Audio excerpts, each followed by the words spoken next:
आज सकाळी सकाळी स्पेशल भाजी बनवायला घेतली, ती म्हणजे अळंब्याची. अळंबी म्हणजे मशरूम, आमच्या गावाकडे त्याला अळंबीच असं म्हणतात. आणि ही अशा पद्धतीची गावरान भाजी खूप टेस्टी होते.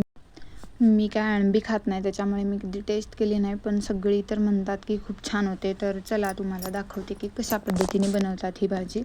तर सगळ्यात पहिला मी ते थोडंसं ओलं खोबरं घेतलं होतं, त्यामध्ये थोडीशी कोथिंबीर ॲड केली आणि त्याचं बारीक असं वाटण बनवून घेतलं. आणि त्यानंतर गॅसवरती एक कढई ठेवली, कढईमध्ये थोडंसं तेल ॲड केलं, त्यानंतर जिरं मोहरी ॲड केली. जिरं मोहरी चांगली तडतडल्यानंतर लसूण ठेचून 7-8 पाकळ्या ॲड केल्या.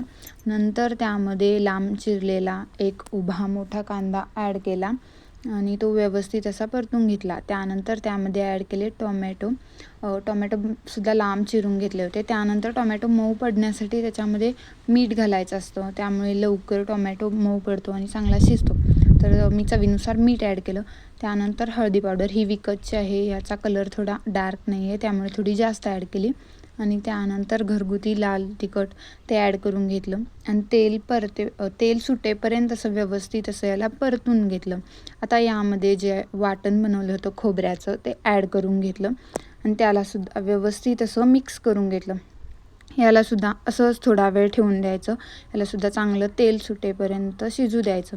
आता इथं थोडंसं त्याला तेल सुटत आहे, त्यानंतर त्याच्यामध्ये ॲड करायचं आहे पाणी. जेवढं आवश्यक आहे तेवढं मी यामध्ये पाणी ॲड केलं आहे. थोडंसं पातळ हवं होतं आम्हाला, त्याच्यामुळे मी थोडं जास्त पाणी ॲड केलं आहे. आता ह्या पाण्याला हलकीशी एक उकळी येऊ द्यायची. उकळी आल्यानंतर त्यामध्ये साफ केलेली अळंबी ॲड केलेली आहेत, ती ॲड करून व्यवस्थित असं मिक्स करून घेतलं.